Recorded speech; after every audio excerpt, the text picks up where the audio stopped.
As we age, our relationships become an essential part of the life we lead. The people we choose to spend time with can deeply influence our well-being. In our golden years, we deserve to live in peace, joy, and harmony. Yet, there are certain types of individuals who can unknowingly, or knowingly, disrupt this tranquility, creating stress and negativity in our lives. It's not easy to talk about, but sometimes even our closest family members can become toxic. Their actions, words, or energy might drain us and affect our happiness. As the Buddha wisely said, "Your own self is your master." Our happiness truly depends on the choices we make, especially when it comes to the people we allow into our lives. We have the power to decide who deserves a place in our circle. And it's essential to make these decisions with care. In this video, we'll discuss 5 types of people you should be cautious of, or even avoid, to protect your peace as you age. These individuals may appear in many forms, from those who constantly drain your energy to those who create unnecessary drama. By learning to recognize these patterns, you can make conscious choices about who you let into your life, allowing you to nurture the relationships that truly enhance your well-being. As you watch, I encourage you to reflect on the people in your life and how they affect your peace. We all have the power to protect our mental and emotional health. And by surrounding ourselves with those who uplift us, we can truly embrace the wisdom and serenity that comes with growing older. So, stay with us till the end of this video, and let's explore together how to ensure that the final chapters of our lives are filled with harmony, joy, and fulfillment, because at the end of the day, peace is something we all deserve. 1. The manipulator. Imagine you're enjoying a quiet, peaceful afternoon when suddenly your phone rings. It's a relative, reaching out because they need yet another favor. At first, it feels harmless enough, a simple request. But over time, the requests become more frequent, more demanding, and, frankly, more draining. Manipulators know how to exploit kindness, using guilt and emotional manipulation to entangle you in their web of dependence. They take and take, leaving you feeling worn out and undervalued. The Buddha's teachings offer valuable wisdom in these situations, encouraging us to set boundaries, not as an act of selfishness, but as an act of compassion. Setting boundaries protects not only your peace but also your ability to truly help others. When you establish healthy limits, you show self-care and respect, not just for yourself but for the people around you as well. I've seen countless individuals allow manipulators to control their lives, thinking that they must help because these people are family or close friends. But what I've learned is that saying no with kindness can be incredibly liberating. It's an act of self-respect, not rejection. You cannot pour from an empty cup. And if you keep draining yourself, you won't have anything left to give. Think about a friend or relative who constantly comes to you for financial help. They promise to pay you back, but they never do. Over time, it becomes less about friendship and more about them using you as a bank. You might feel resentful, and your relationship begins to feel more like a transaction than a connection. Setting a clear boundary, such as explaining that you can't help them this time, isn't rejecting them, it's protecting your peace. Saying no is not about punishing them, it's about preserving your energy. Letting go of toxic manipulators is crucial for your mental and emotional well-being.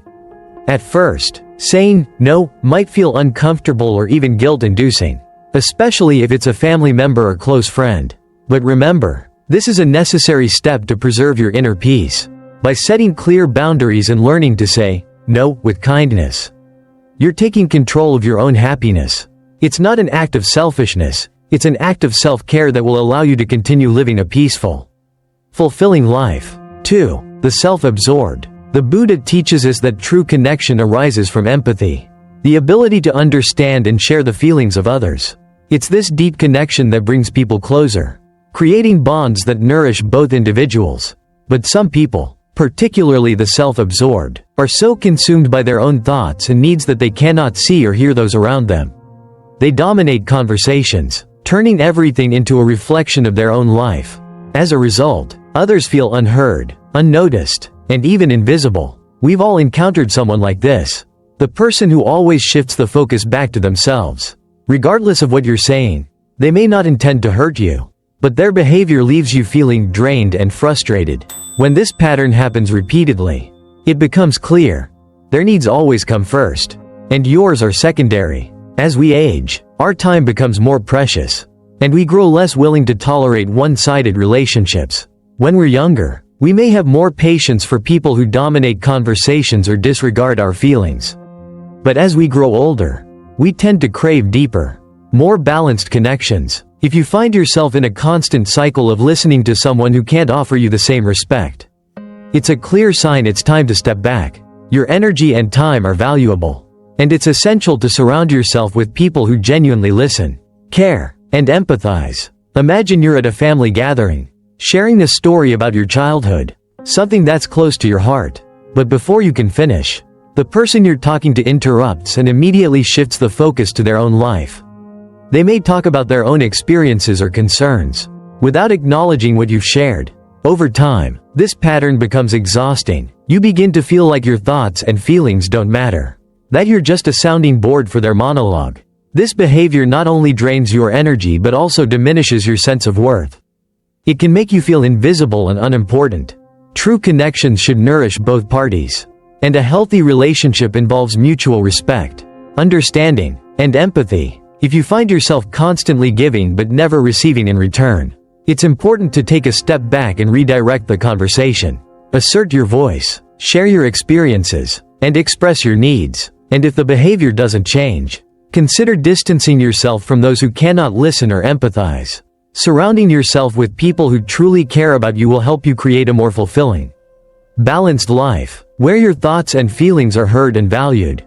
By setting these boundaries, you open space for the kind of relationships that enrich your life, relationships that are rooted in empathy and understanding, where both parties feel seen and respected.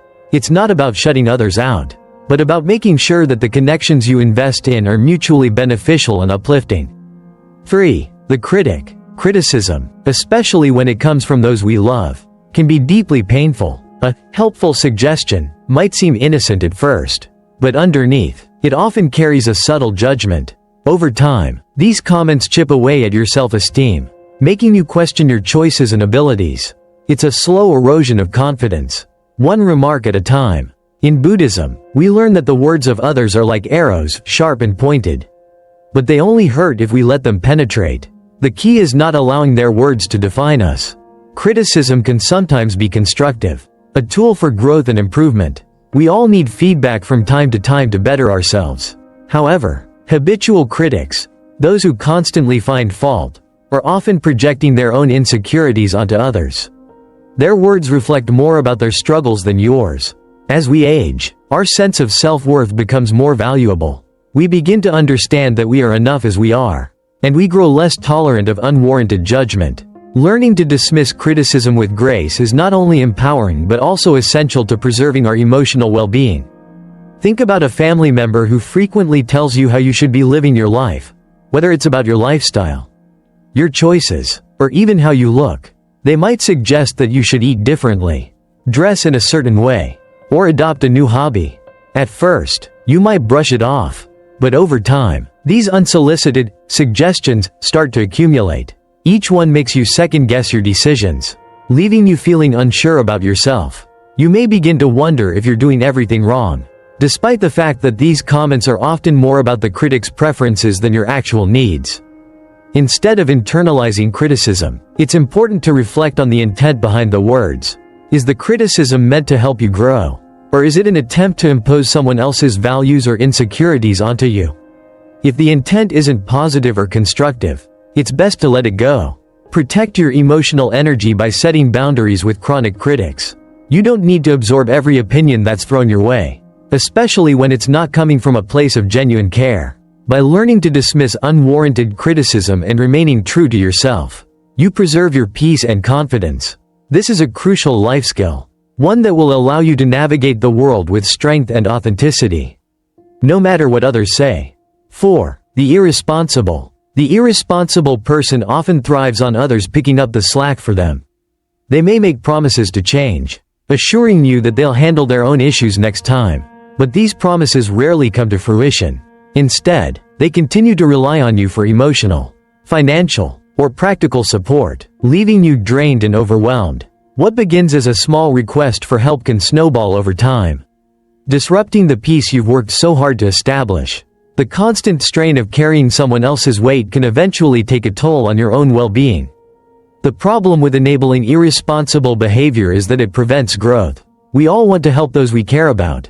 But helping someone by consistently stepping in to fix their problems doesn't teach them to take responsibility for their own life. Instead, it reinforces a pattern of dependency, where they learn to rely on others rather than themselves. This might seem compassionate in the short term, but in the long run, it doesn't help them learn the skills they need to navigate life independently. I've seen it time and time again. Well-meaning individuals becoming trapped in the cycle of enabling. Whether it's covering bills, handling personal matters, or taking on responsibilities that aren't theirs, the pattern is the same. It may feel good to help in the moment, but eventually, you realize you're just covering up someone else's lack of accountability. It's not helping them grow, and it's certainly not helping you maintain your own peace and stability.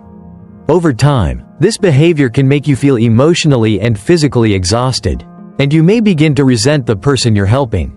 Imagine a relative who constantly asks you to cover their bills or take care of their personal matters. Promising that they'll do better next time, you might offer them support, hoping they'll learn and change, but nothing ever really improves. Every time they come to you with a new request, it starts to feel like you're carrying a weight that isn't yours to bear. You begin to feel overwhelmed, and their irresponsibility becomes a heavy burden, slowly chipping away at your peace. While you're left picking up the pieces, they continue to avoid taking responsibility for their own actions.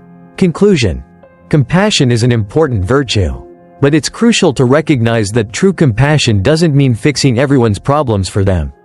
It doesn't mean constantly bailing someone out of their mess.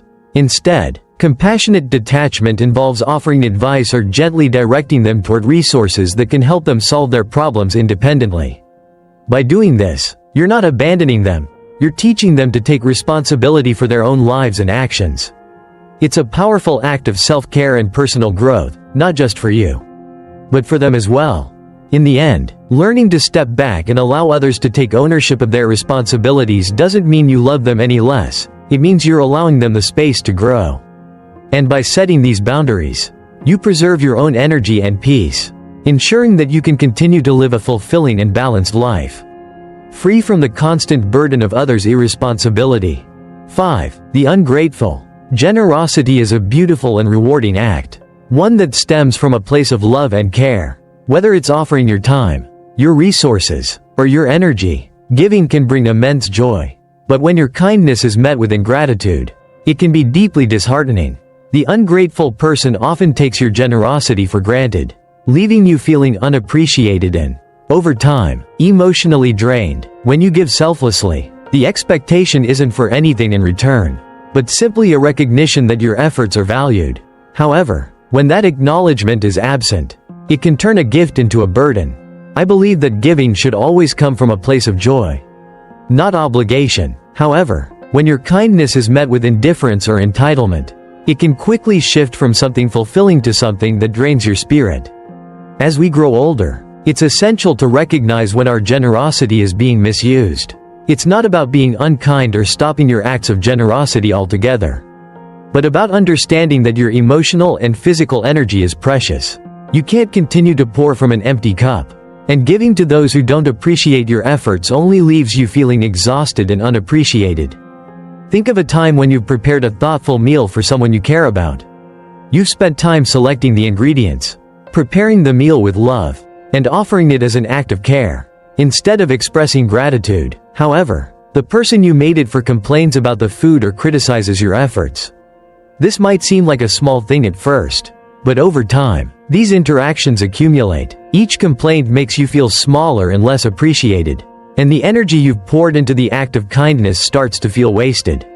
Eventually, you might begin to feel resentful and hurt, especially when your acts of generosity are repeatedly met with ingratitude or entitlement. The key to maintaining your emotional well-being is learning how to give without expectation, but also recognizing when your generosity is being misused. It's okay to redirect your kindness toward people who truly value and appreciate it. By setting boundaries and being mindful of where you invest your energy, you preserve your peace and continue to foster meaningful, reciprocal relationships. Remember, generosity should enrich both the giver and the receiver. Not leave one person feeling drained and unappreciated. It's important to give with an open heart, but equally important to recognize when it's time to shift your focus to those who genuinely respect and value your kindness. As we navigate through life, especially in our later years, protecting our peace becomes one of the most important aspects of maintaining a fulfilling and serene life. Our golden years are meant to be a time of reflection, joy, and connection, but they can easily become overshadowed by negativity if we surround ourselves with people who drain our energy instead of nurturing our well-being. Just as the Buddha wisely said, "Peace comes from within." It's important to remember that true happiness comes from the choices we make, especially when it comes to the people we allow into our lives. Life is too short to waste time on relationships that don't lift us up or support our growth. It's essential to be mindful of the people we surround ourselves with. Not everyone who crosses our path is meant to stay, and it's okay to let go of those who create unnecessary stress, drama, or negativity. Setting clear boundaries is a powerful act of self-care. It protects your emotional and mental health, allowing you to conserve your energy for those who truly deserve it. Practicing compassion is key, both for others and for yourself. It's easy to feel guilty when you have to distance yourself from loved ones. But remember, compassion includes loving yourself enough to preserve your peace. By embracing this self-compassion, you can cultivate the space needed to nurture meaningful relationships with those who respect and value you. By being intentional about who you allow into your life and setting clear, healthy boundaries, you can truly embrace your later years with grace, joy, and serenity. The people you surround yourself with can either elevate your experience or weigh you down. Choose wisely, and the rest will follow. In these moments, peace will flow into your life more freely, bringing you closer to the happiness you deserve. If this message resonates with you, I invite you to share your thoughts and reflections in the comments below. Let's create a space for open dialogue and connection, where we support each other in making conscious choices for our well-being. Don't forget to like, subscribe, and hit the notification bell so you never miss out on more content like this. Together, let's build a community that thrives on wisdom, compassion, and connection. Your journey to a peaceful, fulfilling life starts with the choices you make today.